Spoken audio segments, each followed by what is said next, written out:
बिस्मिल्लाहिर्रहमानिर्रहीम। अस्सलाम वालेकुम जी। आज का व्लॉग शुरू करते हैं। ईरान के सुप्रीम लीडर मुंतखब कर लिए गए। आयतुल्लाह खामनाई शहीद साहब के साहबजादे मुजतबा खामनाई साहब को नया सुप्रीम लीडर मुंतखब कर लिया गया। अवाम, फौज, पासदारान इनकलाब तमाम मुत्तहिद होकर खामनाई साहब के साथ अपना अहद वफा कर लिया। लेकिन अमेरिका और इसराइल मुजतबा खामनाई साहब को निशाना बना सकते हैं। इसके लिए भी ईरान को मुकम्मल एहतियात और एहतियाती तदाबीर और उनकी हिफाजत का बंदोबस्त भी करना चाहिए। दूसरी तरफ हम देखते हैं तो इसराइल ने ईरान में ऑयल डिपों और पीने के पानी के ज़खायर पर हमले किए। बहरान में इस वक्त फिजा मुकम्मल आलूदा और वहाँ लोगों को सांस लेने में परेशानी, जो उन्होंने लिबास पहने हुए हैं वो सारे आलूदा हो चुके हैं। उससे एक ऐसी बीमारियां फूट रही हैं कि जैसे जिस्म पर दाने निकलते हैं और जिस्म फूलना शुरू हो जाता है। इंतहाई खतरनाक किस्म की बीमारियां फूट रही हैं इस वक्त ईरान में, खासकर तेहरान में। हुकूमत ने एहतियाती तदाबीर का कहा है आवाम को कि लिबास चेंज करें, महफूज मकामात पर रहें। लेकिन हम अगर इसको बगौर देखें तो ये इसराइल और अमेरिका की जंग नस्ल कुशी की तरफ जा रही है। वो मुसलमानों को मुकम्मल ख़त्म करने के लिए ऐसे ऐसे हथियारों का इस्तेमाल कर रहे हैं, ऐसे ऐसी चीज़ों का इस्तेमाल कर रहे हैं कि जिससे तमाम लोगों की नस्ल कशी हो, जैसे उन्होंने गजा में इसराइल ने किया कि लाखों लोग शहीद हुए, लाखों बेघर हुए और ऐसी ऐसी बीमारियां वहां फूटी कि उस बीमारियों से भी लोगों की शहादतें हुई। और वही तजर्बात अब ईरान में अमेरिका और इसराइल कर रहे हैं। ये इस वक्त उम्मत मुसलमान के जागने का भी वक्त है कि ये ना हो कि फिर देर हो जाए। अगर हमने देर कर दी तो फिर इस जंग में ये जंग मुसलमानों को भी अपनी सारे मुसलमानों को लपेट में ले लेगी। फिर कोई खलीजी मुल्क नहीं बचेगा। सऊदी अरब, पाकिस्तान, ये तमाम मुल्क ये आपस में ना खुदा ना खास्ता लड़ जाएं। ये अभी आंखें खोलना होगी, क्योंकि अमेरिका की, इसराइल की ये साजिशें चल रही हैं।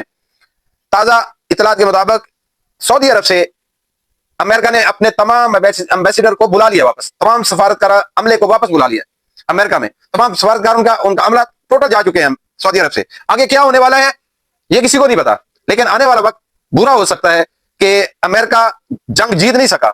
ईरान ने टका टका के जवाब दिया ईरान की तरफ से तेल अवीव के ऊपर। जो ही आयतुल्लाह मुस्तफा खामनाई साहब की इलेक्शन में जीत हुई, उन्हें सुप्रीम लीडर बनाया गया, तो उसके फौरन बाद पासदारान ने हमला कर दिया और इस हमले के अंदर उन्होंने बड़े जो मिसाइल है वो लॉन्च किए और बड़े खौफनाक हैं। और ये इतना खौफनाक हमला है कि आप अंदाजा नहीं कर सकते। जो तस्वीरें हम आपको दिखाएंगे और जो तस्वीरें आपने रात को देखी होंगी उसके अंदर आप देखेंगे कि कतार अंदर कतार बड़े मिसाइल हैं और वो तेल अवीव के ऊपर फिरते चले जा रहे हैं। और जो उनका आयरन डोम है वो खत्म हो गया और वो शहर के मुख्तलिफ हिस्सों के ऊपर गिरे। और उसमें से कुछ तस्वीरें, कुछ फुटेज जो है वो फलस्तीनियों ने बनाई अपने खिड़कियों से, अपनी छतों से, और कुछ जो इसराइलियों ने अपने घरों के अंदर से बनाई है। तो उसके ऊपर जब हम सुनते हैं उसमें तो अरबी भी आपको सुनाई देती है और साथ साथ हिब्रू भी सुनाई देती है किसी किसी जगह पे।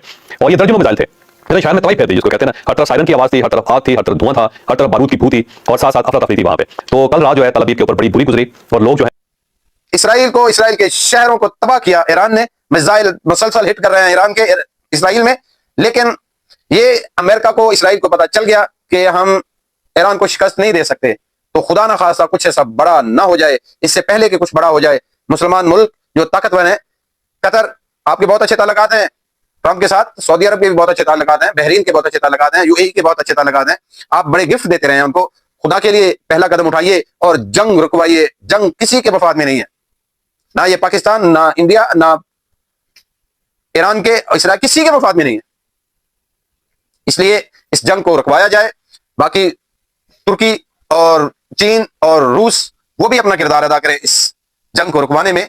उसको, ट्रंप को नत डालें और इसराइली कातिल को पकड़ें, ताकि वो एक कातिल आदमी, जैसे उजरत का एक कातिल होता है, वैसा आदमी है वो, कि उसकी प्यास नहीं खत्म हो रही मुसलमानों को शहीद कर करके। अब वो मुसलमानों को आपस में लड़वाना चाहता है।